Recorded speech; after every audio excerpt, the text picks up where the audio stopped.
నమస్తే. Welcome to hit TV. ఈ రోజు మనతో పాటు ప్రముఖ ఆధ్యాత్మికవేత్త అలాగే ఆస్ట్రాలజర్ కిరణ్ శర్మ గురువు గారు ఉన్నారు. వారితో మాట్లాడి మరిన్ని విషయాలు తెలుసుకునే ప్రయత్నం చేద్దాం. నమస్తే గురువు గారు. అఖండ ఐశ్వర్యం వస్తున్నానా. గురువు గారు, కొంతమంది వాళ్ళ ఇళ్లలో ఆవు బొమ్మ పెట్టుకుంటూ ఉంటారు కదా, అలా పెట్టుకోవడం వల్ల ఏమైనా లాభ నష్టాలు కలిగే అవకాశం ఉందంటారా? ఒకటి గుర్తుపెట్టుకోవడమ్మా, గోవు అనేది లక్ష్మీ స్వరూపం, సర్వదేవతా స్వరూపం. ఖచ్చితంగా అన్ని దేవతలు బొమ్మలా పెట్టుకుంటున్నారు అంటే కనీసం పర్వాలేదు, బొమ్మనైనా వాళ్ళు ప్రేమిస్తున్నారు, పూజిస్తున్నారు అనుకోవచ్చు మనం. అంటే దత్తుడికి కూడా గోవు ఉంటుంది, దత్తుడి దగ్గర కూడా గోవు ఉంటుంది. లక్ష్మీ అమ్మవారు సాక్షాత్తుగా గోవులోనే ఉంటుంది. ఈశ్వరుడు, పరమేశ్వరుడు, బ్రహ్మ ఒక్కొక్కరు ఒకవైపు ఉంటారు గోవులో. కాబట్టి గోవు బొమ్మను పూజించినా మంచిదే కనీసం. కానీ కనీసం నెలకొకసారి గోసేవ చేసుకుంటే అదృష్టం. అలా గోసేవ చేయకుండా బొమ్మకే పూజిస్తే నీకు కూడా భగవంతుడు 100 రూపాయలు ఇచ్చే దగ్గర 10 రూపాయలు ఇచ్చి మిగతా 90 రూపాయలు నకిలీ నోట్లు చూపిస్తాడు. అంటే నువ్వు నకిలీ బొమ్మను పూజిస్తున్నావు కదా, రిటర్న్ వస్తుంది. ఎస్, కాబట్టి ఇలా బొమ్మ పెట్టుకొని పూజిస్తూ ఆరాధన చేస్తూ, కానీ నెలకొకసారి గోవు ప్రదక్షిణ చేసుకున్నా, గోవును ముట్టుకున్నా, గోసేవ చేసినా ఈ బొమ్మకు చేసేటువంటి ఫలితం తప్పకుండా మనకి పరిపూర్ణంగా వస్తుంది. కాబట్టి అలా మనం తప్పకుండా గోవును పూజిస్తే చాలా మంచి విషయం. గోవులో సమస్త దేవతారాధన ఉండడం అనేది కొంత దేవుళ్ళకి శాపంగాను, గోవుకున్నటువంటి ప్రాముఖ్యతను చూపించడానికి కోసం ఇవి చేశారు. కాబట్టి లక్ష్మీదేవి అమ్మవారు కూడా సాక్షాత్తుగా ఉంటుంది. కాబట్టి గోవును పూజించిన వారికి, గోవు ప్రదక్షిణ చేసిన వారికి సంతాన యోగము, ధన ప్రాప్తి ఖచ్చితంగా కలిగే అవకాశాలు ఖచ్చితంగా ఉంటాయి. కాబట్టి గో పూజ మీరు బొమ్మగా పెట్టుకొని పూజించినా చాలా మంచిది, అనుకూలంగా ఉంటుంది అనే విషయం చెప్పుకోవచ్చు మనం. గోవు ప్రార్థన అంటే కనీసం గోవుని ఇంట్లో కనీసం నెలకోసారో 6 నెలకోసారో గోవు లోపలికి ఇంట్లో తీసుకొచ్చితే ఇంకా ఇంటికి మంచిది. అంటే గోవు ప్రదక్షిణ, గోవు మన ప్రదక్షిణ చేయడం మంచిదే, మన చుట్టూ గోవును తిప్పినా మంచిదే, మన మన ఇంటి చుట్టూ. కాబట్టి అలా చేసిన వారికి కూడా మంచి విశేషణ ఫలితం వచ్చే అవకాశాలు ఖచ్చితంగా ఉంటాయి. దీని వల్ల నష్టాలు ఏమైనా ఉన్నాయి? నాకు చెప్పిన కదా, బొమ్మనే పూజిస్తానని అనుకుంటే మాత్రం నష్టం. ఇప్పుడు గోదానం చేయలేని వాళ్ళు పాపం వెండి గోవుని ఇస్తారు, సరే పర్వాలేదు, అంటే వారికి అది గోదానం ఇచ్చే యోపిక లేదు కాబట్టి. అలా అని చెప్పేసి బొమ్మనే పూజించండి, బయట గోవులు కనపడతాయిగా, గోశాలు ఉన్నాయి కదా, అట్లా బొమ్మ పెట్టుకుని పూజిస్తున్నా నెలకోసారి వెళ్తే ఇంకా మంచిది కదా. అలాగే నేను వెళ్ళను అనుకుంటే నష్టమే, లాభమే ఉంటుంది. నష్టమే కానీ లాభం జరగదు, నష్టమేం జరగదు, కానీ లాభం వచ్చే అవకాశం లేదు. దేవుడు పూజిస్తే నష్టం ఇవ్వడు ఆయన, కానీ నీకు ఎంత లాభమో అంత ఇస్తాడు. కాబట్టి మనం కనీసం ఇంట్లో బొమ్మను పూజిస్తూ, వెండి గోవును పూజిస్తూ, మనం కనీసం అప్పుడప్పుడన్నా గోశాలకు వెళితే తప్పకుండా ప్రతిఫలం పరిపూర్ణంగా ఉంటుంది చెప్తున్నాను. గురుగారు, మనం ఇప్పుడు లాభ నష్టాల గురించి మాట్లాడుకున్నాం కాబట్టి చాలా వరకు మంగళవారం, శుక్రవారం డబ్బులు ఇవ్వకూడదు, అలాగే తీసుకోకూడదు అంటూ ఒక చిన్న మూఢనమ్మకం ఉంటది కదా, ఇది నిజమేనంటారా? మూఢనమ్మకం కాదు, నమ్మకం అది. అయితే ఇక్కడ నేను చాలా మందికి, నేను ధర్మశాస్త్రంలో చెప్పబడింది ఏంటంటే మంగళవారం ఇవ్వకూడదు, తీసుకోకూడదు అని చెప్పబడింది. బట్ నేను దీని గురించి ఎందుకో నేను నెగిటివ్ గా మాట్లాడతాను, అంటే ధర్మశాస్త్రానికి వ్యతిరేకంగా మాట్లాడతాను ఇక్కడ. ఇక నేను ఆస్ట్రాలజీలో చేస్తున్నప్పుడు కొన్ని థీసిస్ రాశాను, నేను రాస్తున్నప్పుడు నేను ప్రత్యక్షంగా అనుభవించాను. నేను ఇప్పటికి కూడా నేను మంగళవారమే చిట్టి డబ్బులు కానీ ఏదైనా బండి కొన్నా మంగళవారం తెచ్చుకుంటాను. సరే, అది నా జన్మజాతకంలో ఉన్నటువంటి మంగళవారం ప్రత్యేకత అనుకోవచ్చు, కానీ మిగతా వాళ్ళతో కూడా ఇలాగ ఇప్పించాను నేను. మీరు మంగళవారం డబ్బులు ఇవ్వండి, మంగళవారం తీసుకోండి అని చెప్పాను. అలా వాళ్ళకి ఈ కుజుడు రుణానికి కారకుడు, అంటే మనకి ఈ మంగళవారం అనేది కుజుడు కారకుడు అవుతాడు. కుజుడు స్పీడ్, ఏదైనా సరే స్పీడ్ పర్ఫెక్షన్, వాడు పర్ఫెక్ట్గా ఉంటాడు, స్పీడ్ ఉంటాడు. అటువంటి రోజున మనం అప్పు తీసుకుంటే పర్ఫెక్ట్గా ఇవ్వగలుగుతాం కదా, దాని భావన ఒకటి. రెండోది తీసుకున్నాం, ఇచ్చేస్తున్నాం, ఇచ్చాం, తీసుకునే విషయం అంత గట్టిగా ఉంటాడు, అంత కఠినంగా ఉంటాడు. ఒకవేళ తిరిగి ఇవ్వని వాడిని పర్లేదు వదిలేస్తాడా, చెయ్యి, దానికంటే 100 రెట్లు సంపాదించుకోగలిగినటువంటి భావనతో ఉంటాడు. అంటే మానసిక కుంగిపోడు, ఈ అప్పులు ఇచ్చిన నష్టపోయినా కుంగిపోడు, కానీ తీసుకునే ప్రయత్నం ఉంటుంది. ఖచ్చితంగా 100 రూపాయల దగ్గర 50, 60, 70 మెల్లమెల్లగా వసూలు చేసుకునేటువంటి స్థైర్యం ఉంటుంది. కాబట్టి మంగళవారం మరి ఇవ్వడం, పుచ్చుకోవడం ఇది ఎటువంటి దోషం లేదు. రెండవది, శుక్రవారం కూడా నేను డబ్బులు ఇస్తాను, తీసుకుంటాను. సరే, మీకంటే సరిపోయిందండి, అందరికి సరిపోదంటే శుక్రవారం లక్ష్మీ వారంగా చెప్పబడింది. కాబట్టి చాలా మంది అమ్మవారిని ఎందుకు ఇవ్వడము అనే భావనతోనూ, కొంతమంది వివాహం చేసుకుంటే మనకి తూర్పుగోదావరి జిల్లా వాళ్ళు కొంతమంది ఇస్తే అమ్మాయికి శుక్రవారం పెళ్లి చేస్తే ఈ అత్తగారి ముక్కు పుడకనో అత్తగారి చెవుదిద్దో గడప మీద పెట్టి ఆ బంగారాన్ని లోపల తీసుకొని అమ్మాయిని బయటికి గడప దాటిస్తారు. అటువంటి ఆచారం కూడా ఉంది. అంటే లక్ష్మీ వారం కదా, లక్ష్మి ఇంట్లోంచి ఆడపిల్ల లక్ష్మీదేవి కదా, వెళ్ళిపోతే భావనతో అలా చేసేవాళ్ళు. కాబట్టి సెంటిమెంట్ గా లక్ష్మీ వారం రోజు ఎవరు డబ్బు ఇవ్వద్దు. బట్ ఏ రోజు ఇవ్వకపోతే ఇస్తే మంచిది, ఇవ్వకపోతే మంచిది అంటే బుధవారం మీరు డబ్బులు ఇచ్చారు అప్పుగా, మీకు తిరిగి రావు. 80% బుధవారం మీరు డబ్బులు ఇస్తే, బుధవారం డబ్బులు ఇస్తే తిరిగి రావు. అలాగే బుధవారం అప్పు తీసుకున్నా తొందరగా తీరదు, అది దానికి బుధుడు కారకుడు. కాబట్టి బుధవారం రోజు మనం ఎట్టిగా డబ్బు ఇవ్వకూడదు. అందుకే ఒకప్పుడు మనకి వైశ్య బ్యాంకు, వాసవి బ్యాంకు ఉండేవి. ఈ వాసవి బ్యాంకు, వైశ్య బ్యాంకులు బుధవారం వాళ్ళు మీకు బ్యాంకు లోపల ఉండవు, అవి ఆ రోజు మూసేస్తారు. ఓకే. ఒకప్పుడు అది గుర్తుపెట్టుకు చూసుకుని ఒక తెలుస్తుండొచ్చు అది విషయం. కాబట్టి అలా బుధవారం మాత్రం అప్పులు ఇవ్వడం పుచ్చుకోవడం రెండు కూడా మనకి నష్టాన్ని కలిగిస్తాయి కనుక ఆ రోజు ఇవ్వకపోవడం మంచిది. శుక్రవారం ఇచ్చినా తీసుకున్నా మంచిదే వస్తుంది. సెంటిమెంట్ గా మాత్రం లక్ష్మీవారం కాబట్టి ఇవ్వని వరకు కూడా ఇవ్వకపోయినా మంచిదే. కానీ మంగళవారం తప్పకుండా ఇచ్చి చూడండి, తొందరగా మీకు వస్తుంది. తీసుకొని చూడండి, తొందరగా ఇచ్చే అవకాశం ఉంటుంది. ఇది నేను అనుభవంతో చెప్తున్నా, 20 సంవత్సరాల అనుభవంతో చెప్తున్నా. చాలా మందితో ఇలా ఇప్పించాను, అలా వాళ్ళు తొందరగా వచ్చాయి. మా సోదరులు అందరూ కూడా అలా చేస్తారు, వాళ్ళకి మంచి ప్రతిఫలం కలుగుతుంది. అది నేను అనుభవంలో చెప్తున్నాను. అది కానీ ధర్మశాస్త్రంలో మాత్రం ధర్మశుద్ధుల వాటిలో మంగళవారం అప్పు ఇవ్వకూడదు, తెచ్చుకోవద్దు అనే విషయాన్ని చెప్పబడింది. ఆ విషయం కొన్ని సిచ్యువేషన్స్ లో తీసుకోవాల్సి వచ్చినప్పుడు ఏం చేయాలి? అత్యవసరం అనేది ఇప్పుడు ప్రాణం మీదకి వచ్చినప్పుడు అత్యవసరమైనప్పుడు అది మంచిగా చెడు చూడాల్సిన అవసరం లేదు. అది నవమి ఉందా, మనకి అష్టమి ఉందా, మంగళవారం ఉందా అనేది కాదు. అక్కడ ప్రాణం మీదకి వచ్చింది. అత్యవసరానికి ధర్మశాస్త్రం ఏం చెప్పట్లే, అది అత్యవసరం, దాన్ని ఎవరు కాదనలేరు కదా.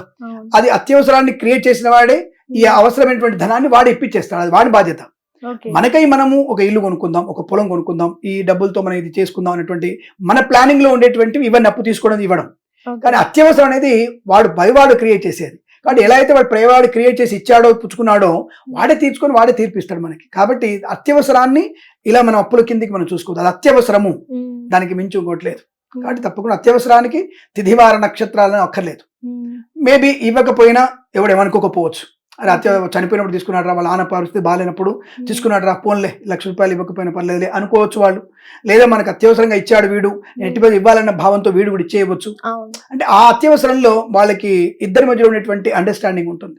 కాబట్టి తప్పకుండా అవి ఇచ్చేస్తారు, అత్యవసర తీసుకున్న ఇచ్చేస్తారు, ఇవ్వడానికి అవకాశం ఎక్కువగా ఉంటుంది. గురుగారు, ఈ రోజులో అప్పులు అనేవి కామన్ కాబట్టి ఈ రోజున అప్పు తీర్చడం స్టార్ట్ చేస్తే మొత్తం అప్పు తీరిపోయే ఛాన్స్ ఉంది అంటే అది ఏ రోజు అంటే? మంగళవారం. నేను అనుభవం చెప్తున్నాను, మంగళవారం తీసుకోవచ్చు కాబట్టి ఇబ్బంది లేదని చెప్తాను నేను. అప్పు బుధవారం మనం ₹1,00,000 అప్పు చేసిన సరే తీరడానికి అవకాశం ఉంటుంది. మనకి కుజుడు అనేవాడు ఒక ప్లానింగ్ ఇస్తాడు, ఇక్కడ ఈ ప్లానింగ్ ఇలా చేద్దాం.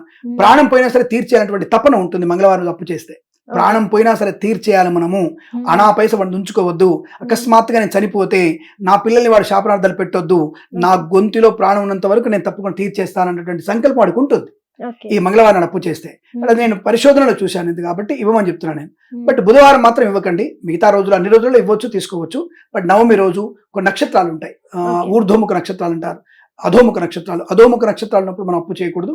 అవన్నీ కూడా మనం చెప్పుకోవడం చాలా పెద్దది అవుతుంది. కాబట్టి అధోముఖ నక్షత్రాలు ఉన్నప్పుడు నవమి రోజు, బుధవారం రోజు మనం అప్పులు చేయకూడదు, అది తొందరగా తీరవే. ఓకే గురుగారు, ఇప్పుడు మీరు చెప్పినట్టయితే బుధవారం రోజు ఏది చేయకూడదు, అప్పు ఇవ్వకూడదు, అప్పు తీసుకోకూడదు అనుకున్నారు.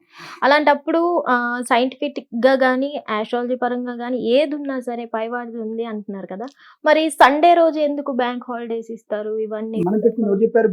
సండే హాలిడే రోజు చెప్పారు మనకి. సండే హాలిడే ఎప్పుడు లేదు మనకి, అదేదో బుధవారం మనకి బుధవారం ఉంది సెలవు. అదే చెప్తున్నా నేను, బుధవారమే సెలవు ఉండే మనకి. ఇంగ్లీష్ వాడు చేసినటువంటి ప్రాబ్లం ఇవన్నీ కూడా మనకి జనవరి మంత్లు అవన్నీ ఎక్కడ మనకి, చైత్ర వైశాఖ జ్యేష్ఠ ఆషాఢ మాసాలు తప్ప మనకి ఎక్కడి మంత్రులు ఇవన్నీ కూడా ఇంగ్లీష్ ఎక్కడివి?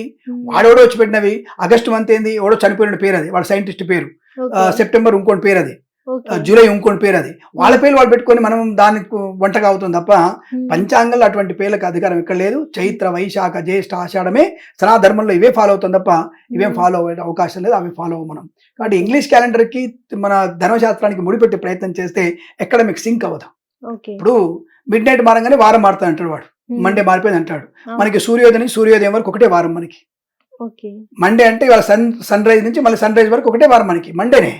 మనకి మిడ్ నైట్ అయిపోగానే అవుతుంది లేదు, మిడ్ నైట్ కాదు మనకి. కాబట్టి 360 days వాళ్ళు డివైడ్ చేసుకున్నారు. 360 days డివైడ్ చేసుకొని, అది 365 రోజులు డివైడ్ చేసుకొని, ఫిబ్రవరిని తగ్గించుకొని నీకు అనుకూలంగా మార్చుకున్నావు. కానీ అంతకు ముందే సూర్యగమనాన్ని బట్టి మనం చైత్ర మాసం అంటారు దాన్ని. ఆ మాసాన్ని అధిక మాసము, క్షీణ మాసము, హూన మాసం అని లెక్కలు కరెక్ట్గా ఉంటాయి మనకి. కాబట్టి వీళ్ళేదో లూనార్ మంత్ అని, లూనార్ ఇయర్ అని అవన్నీ పెట్టుకున్నారు తప్ప 28 days ఎందుకు వస్తుంది అసలు? మాసంలో 28 నెలలు ఎందుకు ఉంటుంది అసలు? మాసము అంటే 30 రోజులు, 30 పక్షాలు. దాని అధికమైన తిథి వస్తుంది, తక్కువ తిథి వస్తుంది. కాబట్టి దాని మాసం లెక్కనే పెట్టుకుంటాం. మాసం లెక్కలో 365 degrees మీకు డేస్, మీకు సూర్యుడు భూమి చుట్టూ తిరిగినటువంటి రోజులు మాకు కరెక్ట్గా వస్తాయి మనకి. కాబట్టి ఇంగ్లీష్ క్యాలెండర్తో మీరు పెట్టుకోకండి, అది ఇక్కడ సైంటిఫిక్ కాదు, అది the science is not correct. వారు గెగోరియన్ క్యాలెండర్ ని వాళ్ళు అనుసరించారు. అంతకుముందే సనాధర్మంలో క్యాలెండర్ ఉంది మనకి. తిథి పంచాంగం అక్కడే ఉంది మనకి. పంచాంగం అంటే తిథి వార నక్షత్ర యోగ కిరణాలనే లెక్కలు పెట్టుకుంటారు మనకి. మీరు అన్నారు కదా మనకి 12 అవగానే మిడ్ నైట్ అని, సోమవారం అయిపోయింది అనుకుంటాం మనం అని. చాలా మంది ఎవరైతే చికెన్ లవర్స్ ఉన్నారో వాళ్ళు 12 అయిపోయింది, సోమవారం అయిపోయింది అనుకొని తినేస్తుంటారు కదా, అది పాపమేనంటారు. ఇందాక చెప్పాను కదమ్మా, సూర్యుడు కనిపించేది వరకు తిది మనకి. సూర్యుడు కనిపిస్తేనే మనకి వారం మారుతుంది.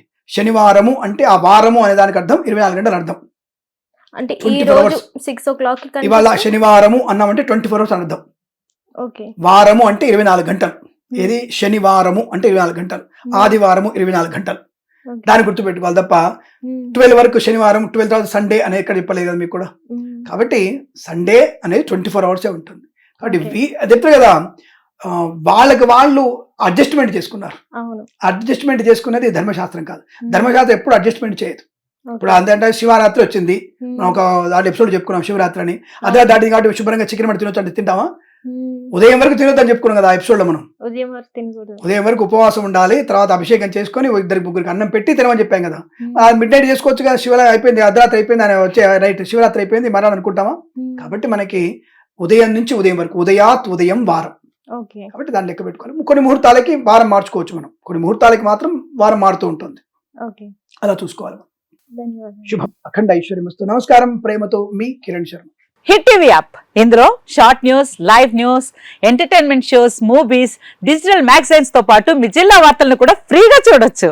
ఇంకెందుకు ఆలస్యం, వెంటనే హిట్ టీవీ యాప్ ని డౌన్లోడ్ చేసుకుని ఫ్రీగా ఎంటర్టైన్మెంట్ పొందండి. Hit TV app, hit TV app, please download hit TV app. Hit TV app ని ఫ్రీగా డౌన్లోడ్ చేసుకుని ఎంజాయ్ చేయండి. మీకు నచ్చిన ఎంటర్టైన్మెంట్ కోసం హిట్ టీవీ యాప్ ని ఫ్రీగా డౌన్లోడ్ చేసుకుని ఎంజాయ్ చేయండి. హిట్ టీవీ యాప్ ని డౌన్లోడ్ చేసుకుని ఆస్వాదించండి, ఆశీర్వదించండి. ఇంతమంది సెలబ్రిటీలు హిట్ టీవీ యాప్ ని డౌన్లోడ్ చేసుకోండి అని చెప్తున్నారంటే ఎంత మంచి యాప్ ఆలోచించండి. అమెరికా అమెరికా అమెరికా అమెరికాలో చదవాలనుకునే వాళ్ళకి విశ్వసనీయమైన పేరు మన శౌర్య కన్సల్టెన్సీ. UK లో 1 year masters, UK లో 1 year masters, 2 years work permit up to 5 years visa. Contact Saurya Consultancy. Contact 89851 89851.